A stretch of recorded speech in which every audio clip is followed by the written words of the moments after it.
रेणु।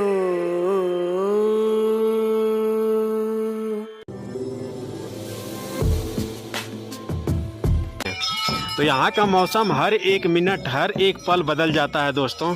कभी बर्फ़बारी होने लगती है तो कभी बारिश, तो कभी ये पूरा तुंगनाथ बाबा का धाम बादलों से ढक जाता है।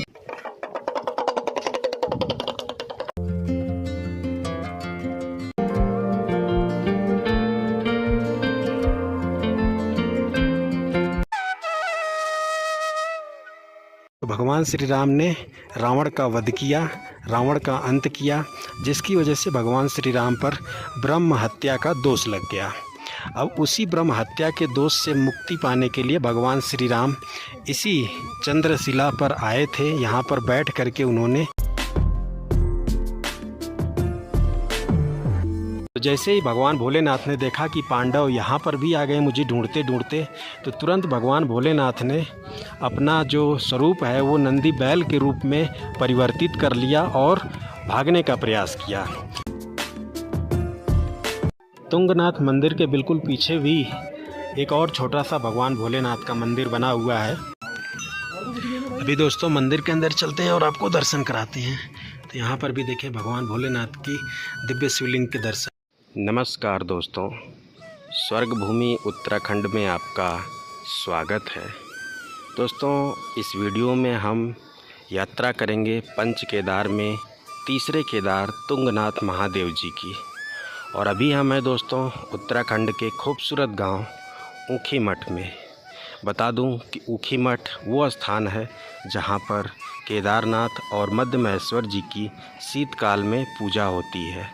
ऊखीमठ में स्थित है ओमकारेश्वर मंदिर। नीचे अगर आप देखें दोस्तों तो ओमकारेश्वर मंदिर आपको दिखाई दे रहा है। जब मध्य महेश्वर बाबा और केदारनाथ जी के कपाट शीतकाल में 6 महीने के लिए बंद हो जाते हैं तो दोनों लोगों की डोली यहीं पर ऊखीमठ में ओमकारेश्वर मंदिर में विराजमान कर दी जाती है। तुंगनाथ महादेव की जो पैदल यात्रा है वो चोपता से स्टार्ट होती है। चोपता से लगभग 3.5 किलोमीटर पैदल ट्रैक करके तुंगनाथ महादेव मंदिर पहुंचना होता है। तो ऊखीमठ से चोपता की जो दूरी है वो लगभग 28 किलोमीटर के आसपास की है। तो जब आप सेकंड केदार मध्य महेश्वर जी की यात्रा करते हैं और थर्ड केदार तुंगनाथ जी की यात्रा करते हैं तो रास्ते में ही ऊखीमठ पड़ता है। तो ऊखीमठ में रुक करके आप ओमकारेश्वर मंदिर में दर्शन ज़रूर करें दोस्तों, और साथ में मध्य महेश्वर और तुंगनाथ जी की सफल यात्रा की मनोकामना भी करें। मैंने मध्य महेश्वर जी की भी यात्रा की, तब भी मैंने वीडियो ऊखीमठ से ही स्टार्ट की थी और आपको ओमकारेश्वर मंदिर के दर्शन कराते हुए मैं रांसी विलेज पहुंचा था। रांसी विलेज से मध्य महेश्वर जी की पैदल यात्रा स्टार्ट होती है। तो मैंने मध्य महेश्वर जी के भी दर्शन आपको कराएं और फिर से मैं ऊखीमठ आ गया और ऊखीमठ से मैं अभी चोपता पहुंचूंगा और चोपता से तुंगनाथ जी की पैदल यात्रा करूंगा। दोस्तों अगर आप तुंगनाथ जी की पैदल यात्रा करने वाले हैं तो मैं आपको जो बेस्ट ऑप्शन है वो ये बताऊंगा कि आप यहीं ऊखीमठ में ही रुकें, क्योंकि चोपता में कमरे वगैरह काफ़ी महंगे होते हैं। और सबसे बेहतर होगा कि आप यहीं पर ऊखीमठ में ही नाइट स्टे करें। और यहाँ ऊखीमठ से ढेर सारी जो शेयरिंग टैक्सीज़ हैं वो सुबह से लेकर के शाम तक चोपता के लिए चलती रहती हैं। तो 200 रुपये लगते हैं और आसानी से 1 घंटे में आप चोपता पहुंच जाते हैं। इसके बाद वहां पर आप तुंगनाथ महादेव जी की यात्रा करें, दर्शन करें, फिर से रिटर्न चोपता आकर के वहां पर टैक्सीज़ लगी होती हैं ऊखीमठ के लिए और फिर से आप ऊखीमठ आ सकते हैं। दोस्तों ऊखीमठ में रुकना और खाना पीना बिल्कुल सस्ता होता है। तो बेहतर यही होगा कि आप ऊखीमठ से ही तुंगनाथ महादेव जी की यात्रा करें। यहाँ से मात्र 1 घंटे की दूरी पर चोपता है जहाँ से तुंगनाथ जी की पैदल यात्रा स्टार्ट होती है। बाकी दोस्तों देखें तो हिमालय के खूबसूरत पहाड़ दिखाई दे रहे हैं, बर्फीले पहाड़, और नीचे ओमकारेश्वर महादेव मंदिर। और शीतकाल में 6 महीने केदार बाबा और मध्य महेश्वर बाबा यहीं से अपने श्रद्धालुओं भक्तों को दर्शन देते हैं। तो देर न करते हुए दोस्तों हम नीचे चलते हैं, ओंकारेश्वर मंदिर के आपको दर्शन कराते हैं। इसके बाद हम यहाँ से अपनी यात्रा चोपता की तरफ बढ़ाएंगे और आगे चल कर के हम आपको तुंगनाथ महादेव जी के दिव्य दर्शन कराएंगे। सामने अगर आप देखें तो हिमालय की गोदी में भगवान भोलेनाथ का ओंकारेश्वर मंदिर विराजमान है। अभी दोस्तों आप दर्शन करें ओंकारेश्वर मंदिर के, कितना सुंदर लग रहा है मंदिर। देखें आप, चारों तरफ हिमालय की खूबसूरत पहाड़ियाँ और बीच में भगवान भोलेनाथ का ओंकारेश्वर मंदिर है। ये देखें आप।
फाइनली दोस्तों हम चोपता पहुंच चुके हैं और यहीं से तुंगनाथ ट्रैक स्टार्ट होता है।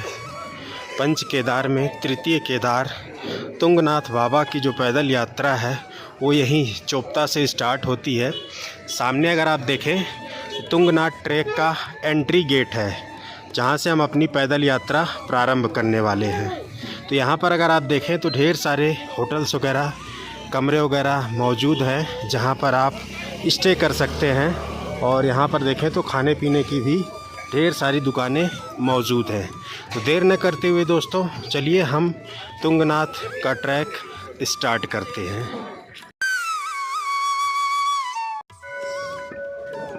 हो गया कंप्लीट।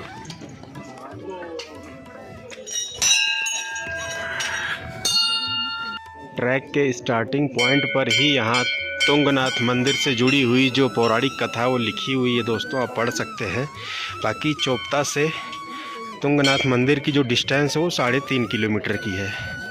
बाकी यहीं से आप जो है जो डंडे वगैरह हैं ले सकते हैं, ट्रैक करने के लिए काफ़ी हेल्पफुल होता है। तो हमने जो अपनी ट्रैक स्टार्ट कर दिया है दोस्तों।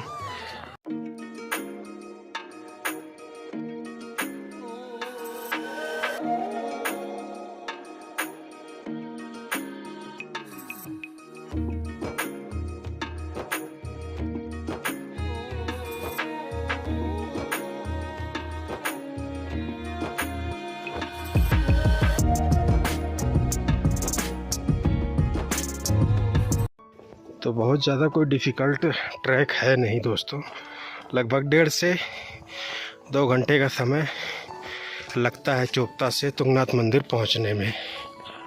बाकी दोस्तों तुंगनाथ ट्रैक बेहद खूबसूरत है। यहाँ आपको रास्ते भर खूबसूरत बुग्यालों के दर्शन होते हैं। जैसा कि ये देखें आप, बुग्याल, इन्हें घास का मैदान बोला जाता है और इन्हीं घास के मैदानों में पहाड़ी लोगों की गाय बकरियां, घोड़े खच्चर चरने के लिए आया करते हैं।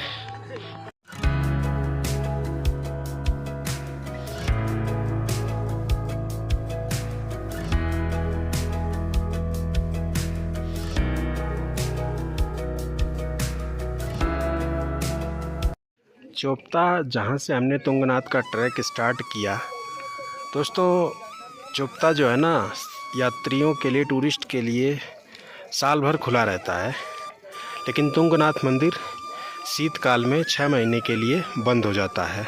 बट चोपता एक ऐसा स्थान है जो कि उत्तराखंड का एक खूबसूरत हिल स्टेशन है, जहाँ पर सर्दियों के दिनों में खूब बर्फ़ पड़ती है।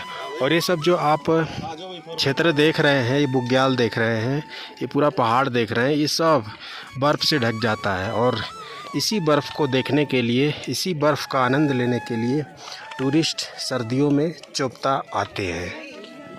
पंच केदार में जो सबसे टफ ट्रैक होता है वो होता है दोस्तों रुद्रनाथ जी का, जो कि पंच केदार में चौथे केदार हैं। इसके बाद दूसरा जो टफेस्ट ट्रैक होता है वो होता है मध्यमेश्वर का, जो कि सेकंड केदार है। थर्ड नंबर पे केदारनाथ धाम का ट्रैक होता है, जो कि पंच केदारों में प्रथम केदार है।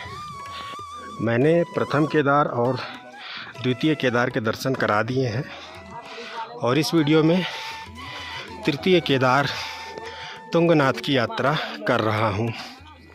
तुंगनाथ के दर्शन कराने के बाद हम चतुर्थ केदार रुद्रनाथ की भी यात्रा करेंगे। फिर अंत में पंचम केदार कल्पेश्वर की भी यात्रा करेंगे। इस प्रकार हम उत्तराखंड में स्थित भगवान भोलेनाथ के पंच केदार धाम के संपूर्ण दर्शन आपको कराएंगे।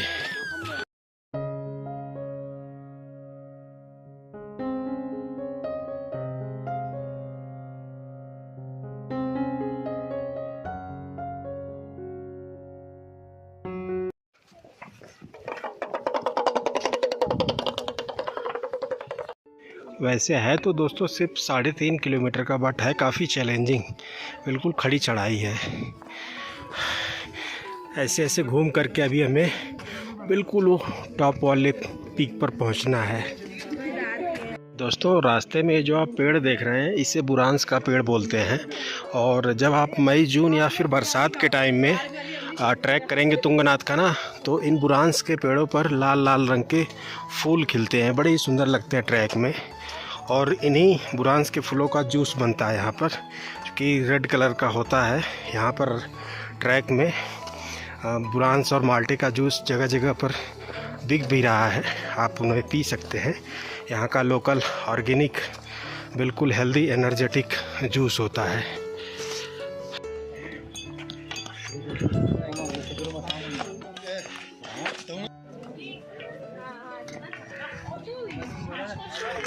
तुंगनाथ ट्रैक में ढेर सारे बुरांस के पेड़ हैं दोस्तों। ये देखिए आप पूरा ऊपर तक देखें, सभी बुरांस के पेड़ हैं। ये देखिए आप चारों तरफ।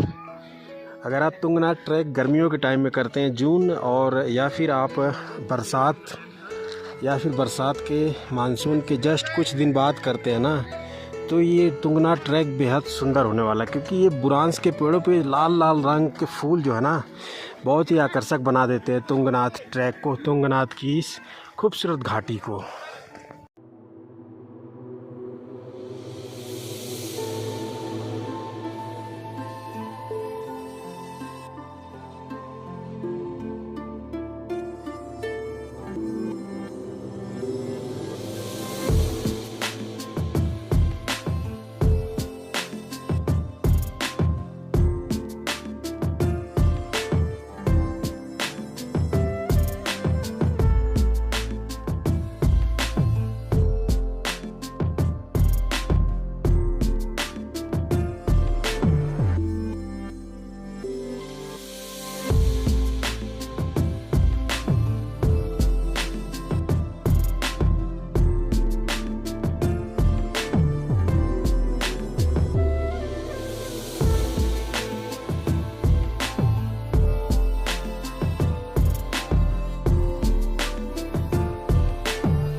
दोस्तों अब हम लगभग तुंगनाथ मंदिर पहुंच चुके हैं।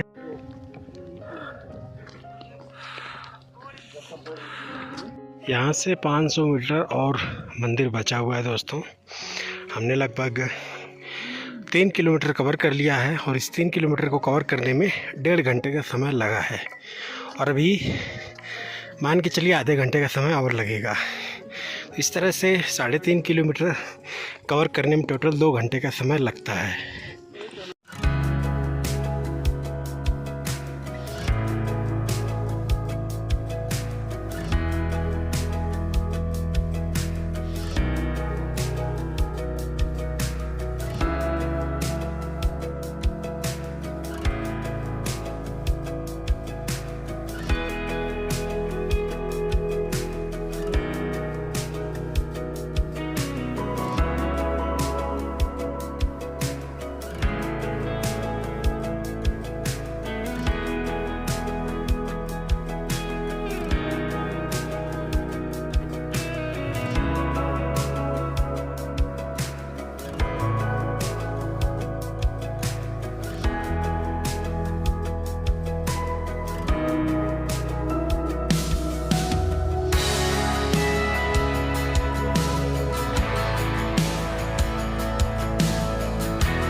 फाइनली दोस्तों हम पहुंच चुके हैं तुंगनाथ बाबा के मंदिर के पास में यहाँ ढेर सारी फूल माला प्रसाद की दुकानें भी मिल जाएंगी।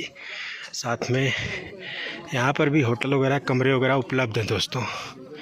तो रुकने के लिए खाने पीने के लिए यहाँ पर भी होटल कमरे दुकानें सारी सुविधा उपलब्ध है। बस यही है कि यहाँ पर अगर आप रुकते हैं होटल में कमरे में तो काफ़ी कॉस्टली होने वाला, क्योंकि काफ़ी कम होटल और कमरे यहाँ पर हैं।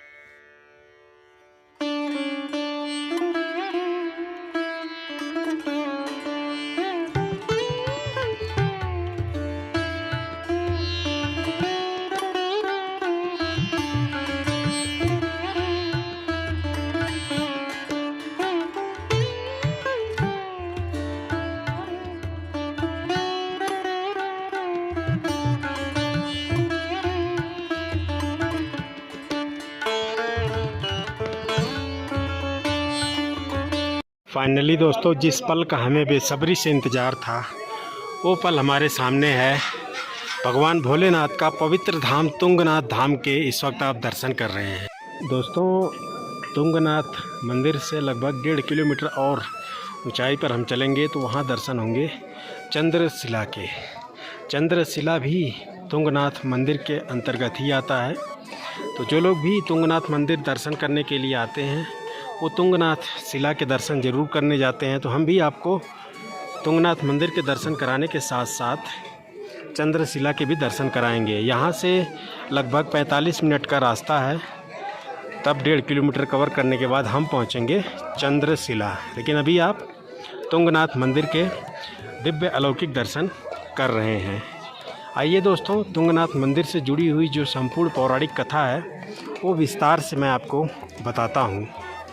दोस्तों उत्तराखंड के हिमालय में भगवान भोलेनाथ के 5 प्रसिद्ध धाम हैं जिन्हें पंच केदारों के नाम से जाना जाता है। पंच केदार धाम के नाम से भी जाना जाता है, जिनमें ये तुंगनाथ मंदिर तृतीय केदार है, तीसरा केदार है। प्रथम नंबर पर आता है भगवान भोलेनाथ का ज्योतिर्लिंग केदारनाथ धाम। सेकंड नंबर पे मध्यमेश्वर धाम आता है। तो हमने जो है केदारनाथ धाम और मध्यमेश्वर धाम के दर्शन ऑलरेडी करा दिए हैं। उन दोनों ही वीडियोज़ में हमने पंच केदार की जो संपूर्ण पौराणिक कथा है वो हमने बताया है। इस वीडियो में भी हम आपको पंच केदार की जो संपूर्ण पौराणिक कथा है वो हम आपको विस्तार पूर्वक बताने जा रहे हैं दोस्तों। तो ध्यान से सुनिएगा, वीडियो को स्किप मत करिएगा, क्योंकि जो संपूर्ण पौराणिक कथा मैं सुनाऊंगा वो शायद ही यूट्यूब पे आपको कहीं और भी सुनने को मिलती होगी।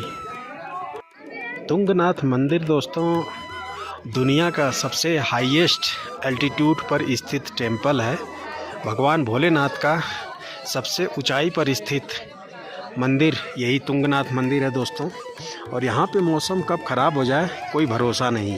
जैसा कि अभी देखें धूप थी और फिर जो है यहाँ पर देखें तो बादल पूरे आ गए हैं और फिर से देखें धूप हो चुकी है। इधर पूरा बादल है और मंदिर के पास धूप है दोस्तों। तो यहाँ का मौसम कभी भी ख़राब हो सकता है और यहाँ पर कभी भी बर्फ़बारी हो सकती है दोस्तों। तो पूरी दुनिया में जो भगवान भोलेनाथ का सबसे हाईएस्ट ऊंचाई पर मंदिर स्थित है वो दोस्तों तुंगनाथ मंदिर है। और पंच केदार में यह तृतीय स्थान पर आता है, तीसरे स्थान पर। तुंगनाथ में भगवान भोलेनाथ की भुजाओं की पूजा होती है। यहाँ पर भगवान भोलेनाथ के कंधे और भुजाएं प्रकट हुए हैं और भगवान भोलेनाथ की भुजाओं की यहाँ पर यात्री श्रद्धालु दर्शन करने के लिए आते हैं। अभी दोस्तों जहाँ पर हम खड़े हैं यहाँ की मैं हाइट आपको बता दूं तो समुद्र तल से लगभग 3600 मीटर की ऊंचाई पर हम इस वक्त खड़े हैं। और भगवान भोलेनाथ का पूरी दुनिया में सबसे ऊंचाई पर स्थित तुंगनाथ मंदिर 3600 मीटर की ऊंचाई पर स्थित है। और इससे भी जब हम आगे जाएंगे चंद्रशिला तो वहाँ की हाइट और ज़्यादा बढ़ जाती है। चंद्रशिला लगभग 4000 मीटर की हाइट पर स्थित है दोस्तों। तो ये थी यहाँ की कुछ ज्योग्राफिकल इन्फॉर्मेशन जो मैंने आपको बताया। मित्रों उत्तराखंड के हिमालय में भगवान भोलेनाथ के 5 केदार धाम कैसे प्रकट हुए, इसकी जो संपूर्ण पौराणिक कथा है वो महाभारत के पांडवों से जुड़ी हुई है। जैसा कि हम सभी जानते हैं महाभारत का युद्ध कौरवों और पांडवों के बीच हुआ था। कौरव और पांडव 2 चचेरे भाई थे, जिनमें कौरव अधर्मी और अन्यायी थे, जिन्होंने हमेशा ही पांडवों पर अत्याचार किया, पांडवों पर शोषण किया।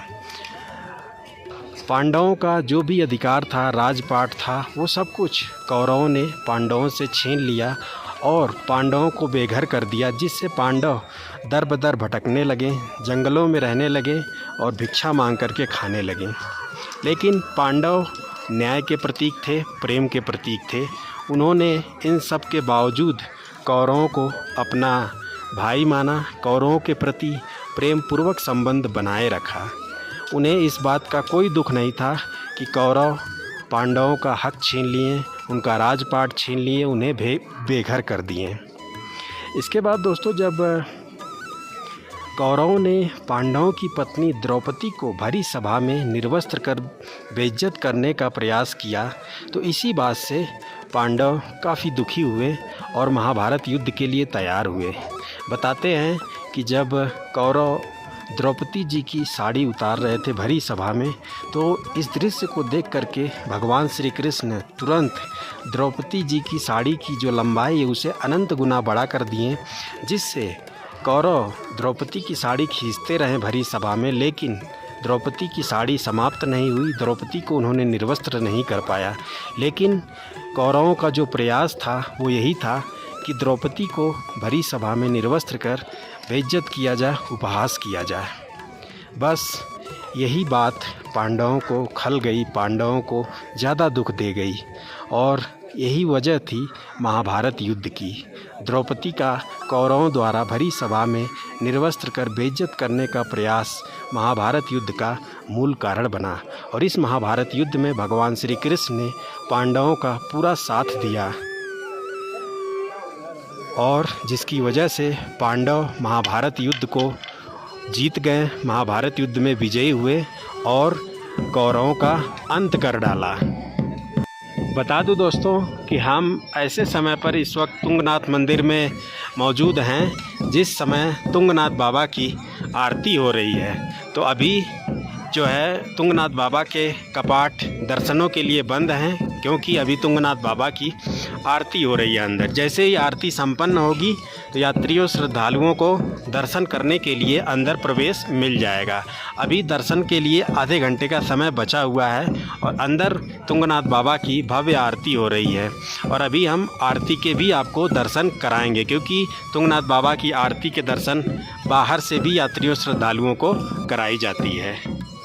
अभी अभी आपने देखा होगा कि ये पूरा बादलों से ढक गया था मात्र 1-2 मिनट पहले, और फिर से देखें तो पूरे बादल फिर से गायब हो चुके हैं। तो यहाँ का मौसम हर एक मिनट हर एक पल बदल जाता है दोस्तों। कभी बर्फ़बारी होने लगती है तो कभी बारिश, तो कभी ये पूरा तुंगनाथ बाबा का धाम बादलों से ढक जाता है। और इस समय देखें तो भोले बाबा की आरती हो रही है, तो पूरा ये जो यहाँ का वातावरण जो है घंटियों की आवाज़ से गूंजने लगा है। पूरा जो यहाँ का माहौल है वो एकदम जो है स्पिरिचुअल बन चुका है दोस्तों। आध्यात्मिक जो फीलिंग है ना, आध्यात्मिकता की जो महसूस है वो बिल्कुल हो रहा है। बाकी दोस्तों जो कथा है उसको हम कंटिन्यू करते हैं। तो महाभारत युद्ध को पांडव जीत गए। जीतने के बाद भी जो पांडव थे इस महाभारत युद्ध से वो प्रसन्न नहीं थे। पांडवों को दुख ही था कि कहीं न कहीं जो कौरव थे वो हमारे चचेरे भाई थे, हमें अपने परिवार के सदस्यों का खून बहाना पड़ा, मार काट करनी पड़ी इस महाभारत के युद्ध में। इस बात से जो पांडव थे वो काफ़ी दुखी थे।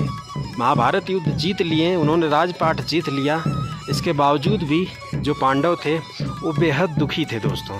उनको प्रायश्चित था।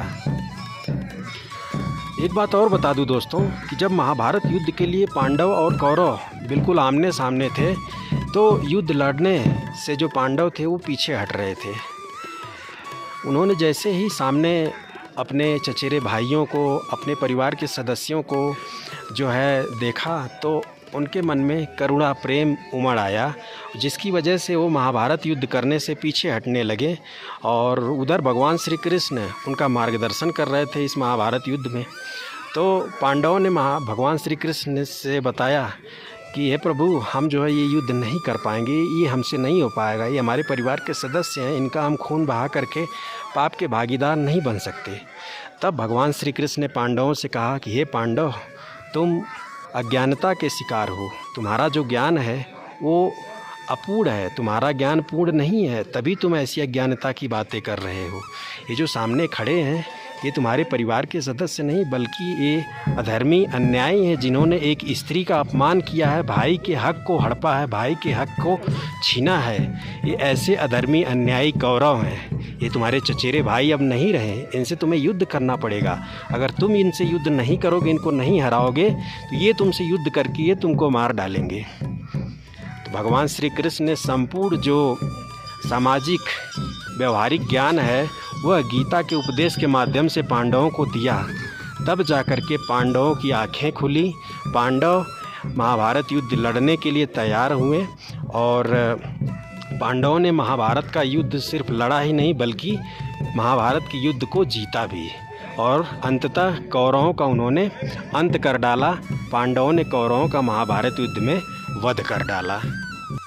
अब दोस्तों महाभारत का युद्ध तो संपन्न हो गया और जो पांडव थे वो स्वर्ग जाने की तैयारी में लग गए। तभी भगवान श्री कृष्ण और ऋषि मुनियों ने पांडवों से बताया कि महाभारत युद्ध के कारण आपके ऊपर भातृ हत्या, भाई हत्या करने का दोष लग गया है, पाप लग गया है, और आप जो है स्वर्ग और मोक्ष तभी प्राप्त कर सकते हैं जब आप भातृ हत्या के इस दोष से मुक्त हो जाएं। तो पांडवों ने पूछा कि बताइए इसका उपाय क्या है। तो भगवान श्री कृष्ण और ऋषि मुनियों ने बताया कि इसके लिए आपको भगवान भोलेनाथ के पास जाना पड़ेगा। भगवान भोलेनाथ आपको आशीर्वाद देंगे, तभी आप जो है भातृ हत्या के पाप से मुक्त होकर के जो है स्वर्ग जा सकते हैं, मोक्ष की प्राप्ति कर सकते हैं। उधर भगवान भोलेनाथ पांडवों से नाराज़ थे। क्यों नाराज़ थे? क्योंकि जो पांडव थे वो अपने चचेरे भाइयों के साथ महाभारत युद्ध लड़े।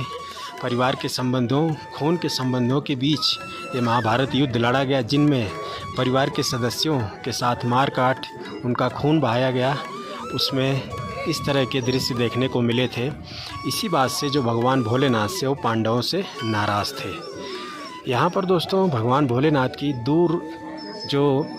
दूरदृष्टि वाली सोच है ना, वो समझने की ज़रूरत है। तब आपको पता चलेगा कि आखिर भगवान भोलेनाथ पांडवों से क्यों नाराज़ हुए थे। दोस्तों भगवान भोलेनाथ का ये मानना था कि पांडव कोई और भी शांतिपूर्ण तरीका अपना सकते थे बजाय इस मार काट के, इस युद्ध के।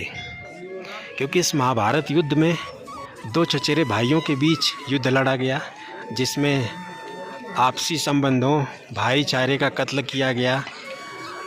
परिवार के सदस्यों, खून के रिश्तों के बीच ये युद्ध लड़ा गया, जिसमें आपसी भाइयों, परिवार के सदस्यों का खून बहा। और इस महाभारत युद्ध में भयंकर मारकाट हुई, जिनमें पांडवों ने अपने चचेरे भाइयों की हत्या की, उनका वध किया, उनका अंत किया। तो भगवान भोलेनाथ का ये कहना था कि इस महाभारत युद्ध का जो परिणाम है वो कलयुग में बहुत बुरा देखने को मिलने वाला है। क्योंकि जो कलयुग आएगा उसमें भी बिल्कुल ऐसा ही दृश्य देखने को मिलेगा। भाई भाई को नहीं पहचानेगा, भाई भाई के हिस्से को हड़प लेगा, भाई भाई से बेईमानी करेगा। जो परिवार के सदस्य हैं, जो खून के रिश्ते हैं, उनमें मार काट होगी, भाई भाई का गला काटेगा। और इसका एकमात्र कारण यह महाभारत युद्ध बनेगा। तो इसी वजह से जो भगवान भोलेनाथ थे वो पांडवों से नाराज़ थे। भगवान भोलेनाथ चाहते थे कि पांडव कोई शांतिपूर्ण तरीका अपना सकते थे, जिससे कौरवों का जो अधर्म है, अन्याय है, उसका समापन हो सकता था। खैर जो भी ये हुआ हो, महाभारत युद्ध तो हो ही गया और भगवान भोलेनाथ पांडवों से काफ़ी नाराज़ हो गए। तब दोस्तों पांडवों ने भगवान श्री कृष्ण और ऋषि मुनियों से पूछा कि आखिर भगवान भोलेनाथ कहाँ मिलेंगे।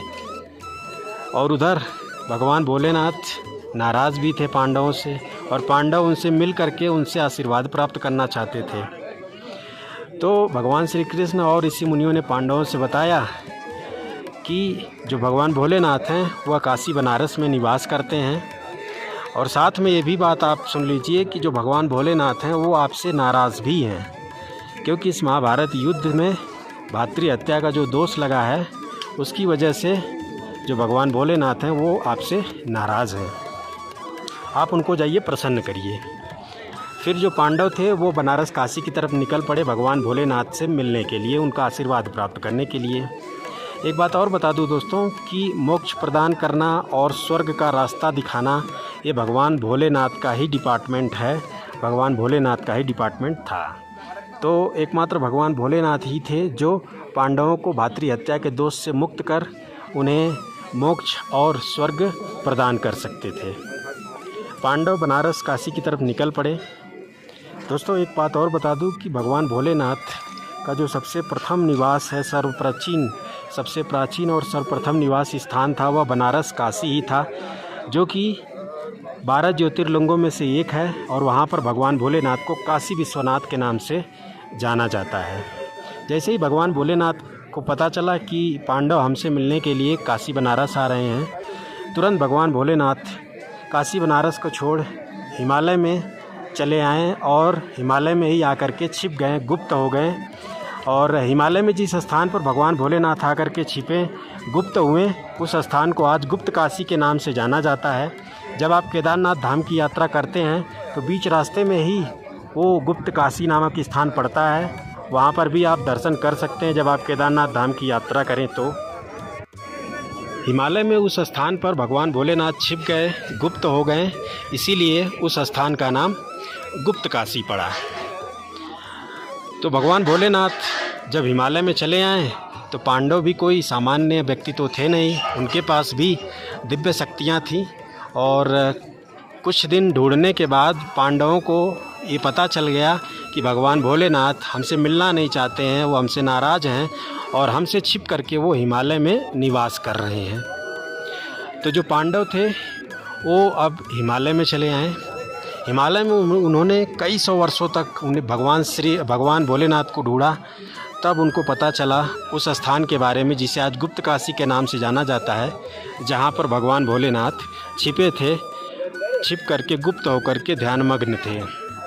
जब पांडव भगवान भोलेनाथ को ढूंढते ढूंढते गुप्त काशी नामक स्थान पर भी पहुंच गए, तो जैसे ही भगवान भोलेनाथ ने देखा कि पांडव यहाँ पर भी आ गए मुझे ढूंढते ढूंढते, तो तुरंत भगवान भोलेनाथ ने अपना जो स्वरूप है वो नंदी बैल के रूप में परिवर्तित कर लिया और भागने का प्रयास किया। तभी इस दृश्य को जो पांडव थे वो देख लिए कि भगवान भोलेनाथ नंदी बैल का स्वरूप धारण कर भागने का प्रयास कर रहे हैं, हमसे बचने का प्रयास कर रहे हैं। तो तुरंत महाबली भीम ने नंदी बैल का पूंछ पकड़ करके अपनी तरफ खींचने लगे। जब नंदी बैल भाग नहीं पाया तो उसने अपना सिर पाताल लोक यानी ज़मीन में घुसेड़ दिया और देखते ही देखते पूरा नंदी बैल पाताल लोक में विलीन हो गया, गुप्त हो गया, गायब हो गया। अब दोस्तों पांडव काफ़ी दुखी हुए। क्योंकि उन्होंने कई सौ वर्षों तक हिमालय में उनको ढूंढा, तब पाया कि भगवान भोलेनाथ गुप्त काशी नामक स्थान पर छिपे हुए हैं, गुप्त हुए हैं। इसके बावजूद भी भगवान भोलेनाथ पाताल लोक में नंदी बैल का रूप धारण कर विलीन हो गए, गायब हो गए। इस बात से पांडव बहुत दुखी हुए और उनको ये बात भी समझ में आ गई कि भगवान भोलेनाथ हमसे बहुत बुरी तरह से नाराज़ हैं और उनको प्रसन्न करने के लिए हमें कठिन तपस्या करनी पड़ेगी। इसके बाद पांडव अपनी जन्मभूमि पांडुकेश्वर गए। दोस्तों पांडुकेश्वर बद्रीनाथ धाम मार्ग में पड़ता है, बद्रीनाथ धाम मंदिर से 22 किलोमीटर पहले, जहाँ पर महाभारत के पांडवों का जन्म हुआ था। तो वहाँ पर राजा परीक्षित उस समय रहा करते थे। तो पांडव वहाँ पर पहुँचे। जो भी उन्होंने महाभारत युद्ध में राजपाट जीता था वो सब कुछ राजा परीक्षित को सौंप दिया और इसके बाद हिमालय में 5 अलग अलग स्थानों पर चले गए भगवान भोलेनाथ की तपस्या करने के लिए। जिन 5 अलग अलग स्थानों पर पांडव तपस्या करने के लिए हिमालय में गए, वो सभी 5 स्थान हिमालय के उत्तराखंड में स्थित हैं और उन्हीं 5 स्थानों को आज पंच केदार के नाम से जाना जाता है, जहाँ पर भगवान भोलेनाथ के 5 प्रसिद्ध केदार धाम मंदिर स्थित हैं। तो पांडव 5 अलग अलग स्थानों पर हिमालय में चले गए तपस्या करने के लिए। इस प्रकार पांडवों ने हिमालय में कई सौ हजार वर्षों तक कठिन तपस्या की। तब जाकर के भगवान भोलेनाथ पांडवों से प्रसन्न हुए। तो भगवान भोलेनाथ ने पांडवों को दर्शन कैसे दिया प्रसन्न होकर के, आइए ये मैं आपको बताता हूँ। तो बता दूँ कि भगवान भोलेनाथ गुप्त काशी में नंदी बैल के रूप धारण करके विलीन हुए थे, विलुप्त हुए थे, गायब हुए थे। तो भगवान भोलेनाथ ने पांडवों को नंदी बैल के स्वरूप में ही 5 अलग अलग स्थानों पर नंदी बैल के शरीर के 5 अलग अलग हिस्सों के रूप में प्रकट होकर के दिया था। दोस्तों जिन 5 अलग अलग स्थानों पर पांडव तपस्या कर रहे थे, उन्हीं 5 अलग अलग स्थानों पर नंदी बैल के शरीर के 5 अलग अलग हिस्से प्रकट हुए थे, जिन्हें पंच केदार के नाम से जाना गया। तो नंदी बैल का जो सबसे प्रथम शरीर का हिस्सा है जो प्रकट हुआ, वो है दोस्तों कुबड़ वाला हिस्सा, पीठ वाला हिस्सा। जहाँ पर वो प्रकट हुआ उसे आज केदारनाथ धाम के नाम से जाना जाता है, जो कि पूरे दुनिया में भगवान भोलेनाथ के जो 12 ज्योतिर्लिंग हैं जो कि भारत में ही हैं, उनमें उनका नाम भी शामिल है। केदारनाथ धाम जो ज्योतिर्शिवलिंग है उसका नाम 12 ज्योतिर्शिवलिंग में भी आता है। साथ में पंच केदारों में प्रथम केदार है। इसके बाद दोस्तों दूसरा जो भाग नंदी बैल के शरीर का प्रकट हुआ, वह दोस्तों नंदी बैल का नाभि वाला हिस्सा, पेट वाला हिस्सा, मध्य वाला हिस्सा प्रकट हुआ। और जहाँ पर भगवान भोलेनाथ की नाभि वाला, पेट वाला, मध्य वाला हिस्सा प्रकट हुआ, उसे आज मध्य महेश्वर के नाम से जाना जाता है, जो कि पंच केदार में सेकंड केदार है। हमने आपको केदारनाथ धाम और मध्य महेश्वर मंदिर, मध्य महेश्वर बाबा के दर्शन करा दिए, यानी प्रथम केदार, द्वितीय केदार के दर्शन हमने आपको करा दिए हैं। इसके बाद दोस्तों नंदी बैल के शरीर का जो तीसरा हिस्सा प्रकट हुआ, वो भुजाओं वाला हिस्सा प्रकट हुआ। भगवान भोलेनाथ की भुजाओं और कंधों वाला हिस्सा प्रकट हुआ। और जहाँ पर प्रकट हुआ उस स्थान को आज तुंगनाथ के नाम से जाना जाता है, जिसके इस वक्त आप दर्शन कर रहे हैं। तो इसी स्थान पर भगवान भोलेनाथ की भुजाएं प्रकट हुई।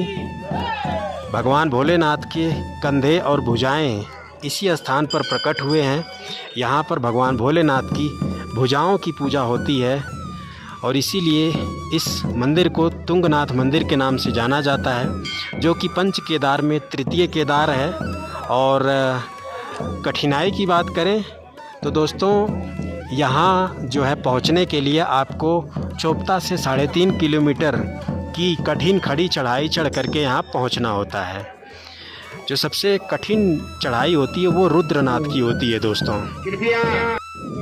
तुंगनाथ के बाद हम रुद्रनाथ की यात्रा करने वाले हैं। पंच केदारों में सबसे कठिन केदार, वहाँ पहुँचने के लिए लगभग 22 से 23 किलोमीटर की खड़ी चढ़ाई चढ़नी होती है दोस्तों। बाकी कठिनाई के मामले में दूसरे स्थान पर मध्य महेश्वर बाबा का ट्रैक आता है, जहाँ पर पहुँचने के लिए 18 किलोमीटर की कठिन चढ़ाई चढ़नी होती है। फिर तीसरे नंबर पर आता है केदारनाथ बाबा का धाम, जहाँ पहुँचने के लिए 16 किलोमीटर की कठिन चढ़ाई करनी होती है।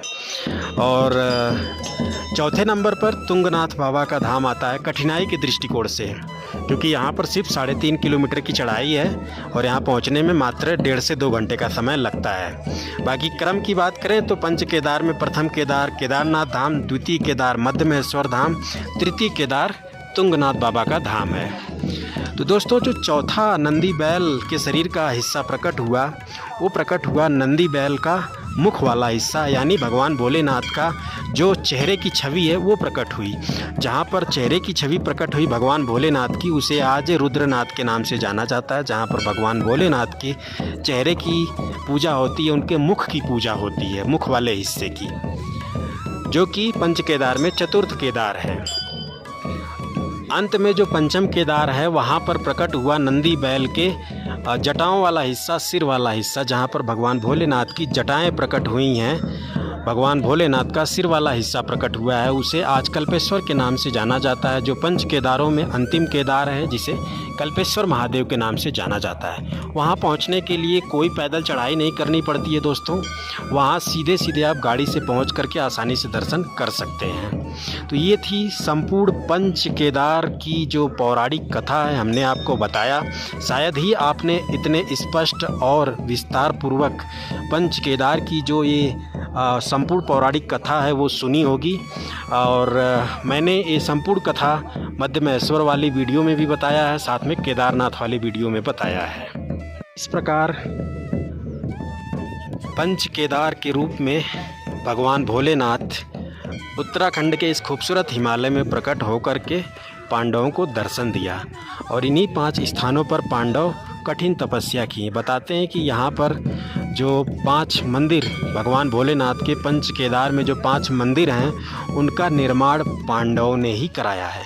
यानी कि ये तुंगनाथ मंदिर जो है ये पांडवों के समय का है। इस मंदिर का निर्माण स्वयं पांडवों ने किया है। इस प्रकार भगवान भोलेनाथ ने पांडवों को दर्शन दिया। भगवान भोलेनाथ पांडवों की कठिन तपस्या से प्रसन्न हुए और प्रसन्न होकर के पांडवों को आशीर्वाद दिया। साथ में पांडवों पर जो भातृ हत्या का दोष लगा था, उस दोष से भी पांडवों को मुक्त किया। फिर पांडवों को भगवान भोलेनाथ ने मोक्ष प्रदान किया और इसके बाद जो स्वर्ग का रास्ता है उसे हिमालय में प्रकट किया और पांडवों को दिखाया, और उसी रास्ते से होते हुए पांडव द्रौपदी के साथ स्वर्ग के लिए गए। दोस्तों, जो स्वर्ग का रास्ता है जिसके माध्यम से पांडव स्वर्ग गए थे, वो रास्ता दोस्तों बद्रीनाथ मंदिर से आगे माना गांव पड़ता है। उसी माना गांव से स्वर्ग का रास्ता स्टार्ट होता है। आज भी उस स्वर्ग के रास्ते के दर्शन होते हैं। जब आप उस स्वर्ग के रास्ते पर 5 किलोमीटर आगे जाते हैं तो स्वर्ग लोक से आता झरना वसुधारा झरना के भी दर्शन होते हैं। तो हम जो है बद्रीनाथ की जब यात्रा करेंगे, माना गांव की जब यात्रा करेंगे, तो उस वीडियो में हम उस स्वर्ग के रास्ते पर चल करके स्वर्ग से आने वाले झरने वसुधारा झरना के भी आपको दर्शन कराएंगे। बाकी तुंगनाथ बाबा के कपाट खुल चुके हैं दर्शनों के लिए, और देखें तो काफ़ी बड़ी संख्या में यात्री श्रद्धालु आए हुए हैं जो कि तुंगनाथ बाबा के दर्शनों के लिए लाइन में खड़े हैं। यहाँ पर तुंगनाथ मंदिर प्रांगण में दोस्तों कई सारे छोटे छोटे मंदिर हैं। जैसा कि ये आप देखें तो यहाँ पे छोटे छोटे ये जो 5 मंदिर बने हुए हैं दोस्तों, ये पांचों भाई पांडवों को समर्पित हैं। ये जो छोटे छोटे आप मंदिर देख पा रहे हैं।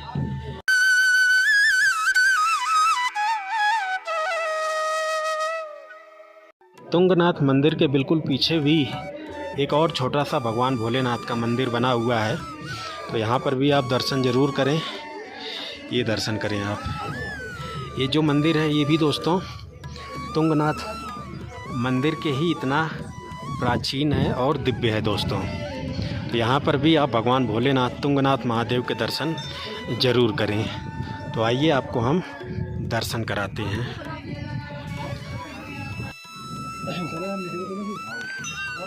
अभी दोस्तों मंदिर के अंदर चलते हैं और आपको दर्शन कराते हैं। तो यहाँ पर भी देखें भगवान भोलेनाथ की दिव्य शिवलिंग के दर्शन है। ये भी दोस्तों बिल्कुल नेचुरल है। ये शिवलिंग स्वयं प्रकट हुई है और ये बड़े दिव्य दर्शन है भगवान भोलेनाथ तुंगनाथ महादेव के। तुंगनाथ मंदिर के दर्शन करने के बाद अब हम आगे बढ़ चुके हैं चंद्रशिला की तरफ। मंदिर के बगल से ही चंद्रशिला जाने के लिए ट्रैक बना हुआ है और तुंगनाथ मंदिर से 1.5 किलोमीटर की चढ़ाई करनी होती, तब तुंगनाथ चंद्रशिला पहुंचते हैं।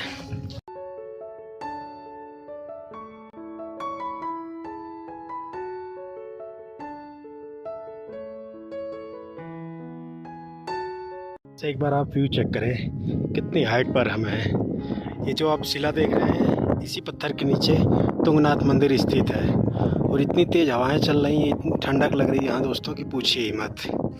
और यहाँ किसी भी टाइम बर्फ़बारी हो सकती है, कोई भरोसा नहीं है यहाँ के मौसम का। और जब कपाट बंद हो जाते हैं शीतकाल के लिए तुंगनाथ बाबा के, तो यहाँ पर 6 महीने भयंकर बर्फ़बारी होती है। ये पूरा जो आप देख रहे हैं पर्वत, ये पूरा बर्फ़ की मोटी चादरों से ढक जाता है दोस्तों। सबसे ज़्यादा ठंड पंच केदार में इसी स्थान पर पड़ती है, तुंगनाथ बाबा के धाम में। और अभी हमें बिल्कुल ऊपर जाना, थोड़ा थोड़ा आपको दिखाई दे रहा होगा, वही ये चंद्रशिला पीक। बाकी एक रास्ता इधर से भी है और ये रास्ता शॉर्टकट है, तो हम इसी वाले रास्ते से चलेंगे, चंद्रशिला पहुँचेंगे।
फाइनली दोस्तों हम पहुंच चुके हैं चंद्रशिला।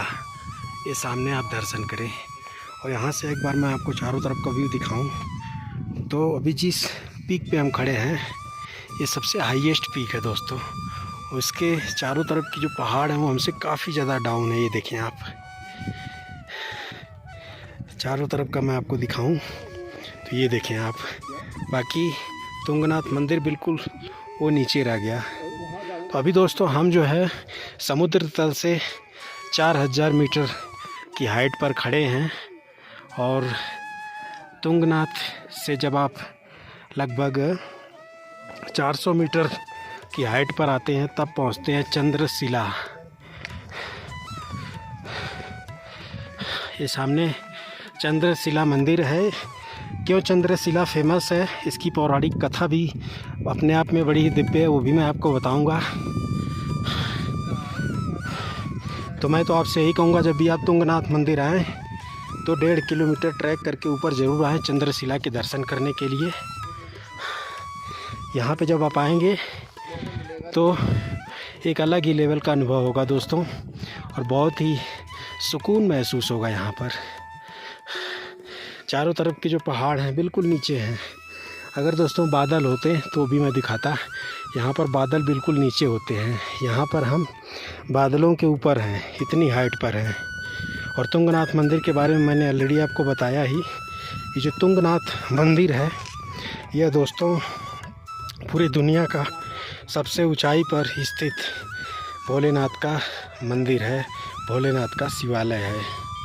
चलिए दोस्तों, देर न करते हुए हम आपको चंद्रशिला मंदिर के दर्शन कराते हैं और यहाँ से जुड़ी हुई जो पौराणिक कथा है वो भी बताते हैं। दोस्तों, आखिर इसका नाम चंद्रशिला क्यों पड़ा हुआ है और इसकी जो पौराणिक कथा है वो क्या है वो आपको बताता हूँ। दोस्तों, त्रेता युग में भगवान राम का अवतार हुआ था अयोध्या में। भगवान श्री राम और लंकापति रावण, जो कि राक्षस कुल का राजा था, तो रावण और भगवान श्री राम के बीच रामायण का युद्ध हुआ था दोस्तों। और युद्ध क्यों हुआ था? क्योंकि रावण ने भगवान श्री राम की पत्नी माता सीता का हरण कर लिया था। तो रामायण का युद्ध हुआ जिसमें भगवान श्री राम ने रावण का वध कर डाला और रामायण युद्ध को जीत लिया।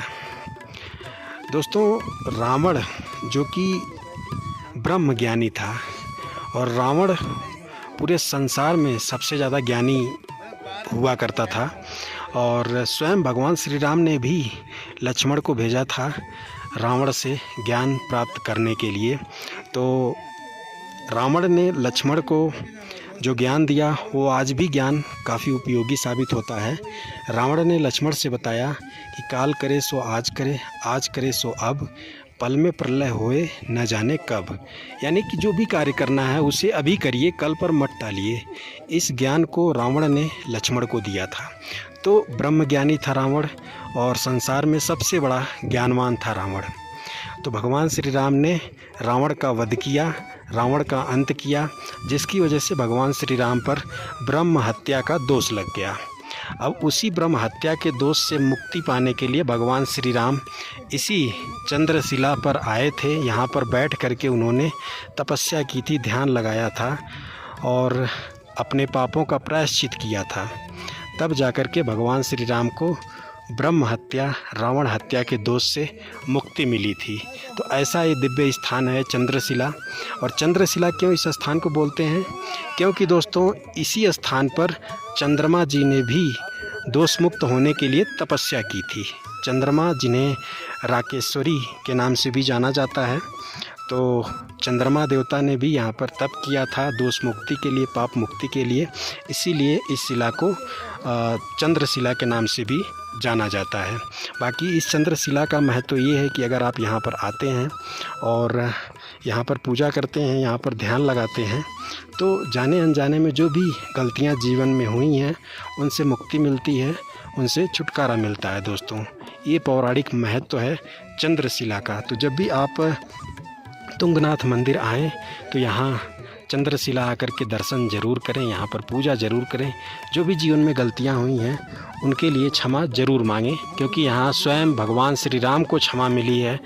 तो हम तो सामान्य व्यक्ति हैं, सामान्य मानुष हैं, हमें तो ज़रूर क्षमा मिल जाएगी।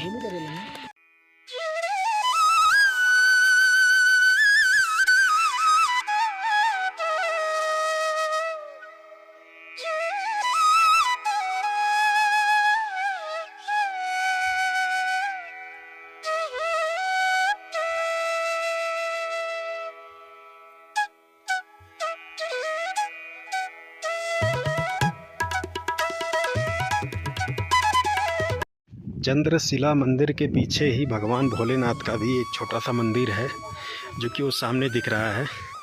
तो चलिए उस मंदिर के भी हम आपको दर्शन कराते हैं। बताते हैं कि वहाँ पर भगवान भोलेनाथ के पंचमुखी शिवलिंग के दर्शन होते हैं। तो ये है सामने, और इतने हाइट पर हैं दोस्तों हम कि यहाँ से चारों तरफ की जो पहाड़ियाँ हैं ना वो सभी छोटी दिखाई दे रही हैं। चंद्रशिला पर आएँ तो कुछ देर माथा टेक करके आप ज़रूर पूजा करें। और इंसान हैं तो जीवन में कुछ न कुछ सभी से गलतियां हुई होती हैं, तो उनके लिए आप माफ़ी मांगें। एक बात और बता दूं कि भगवान श्री राम ने रावण हत्या के दोष से मुक्ति के लिए यहाँ पर तो तपस्या की ही थी, प्रायश्चित किया ही था। इसके अलावा भगवान श्री राम ने देवप्रयाग में भी जो है रावण वध के ब्रह्म हत्या के दोष से मुक्त होने के लिए वहाँ पर भी उन्होंने प्रायश्चित किया था, तपस्या किया था। तो ये दोनों ही स्थान भगवान श्री राम से जुड़े हुए हैं। तो यहाँ पर भी हम आ चुके हैं भगवान भोलेनाथ के शिवालय के पास। तो आइए दर्शन कराते हैं। तो यहाँ पर भी दोस्तों भगवान भोलेनाथ के बड़े ही दिव्य दर्शन हैं। और भगवान भोलेनाथ की यहाँ पर जो शिवलिंग है वो पंचमुखी शिवलिंग है, ये आप दर्शन करें। रेणु रना रना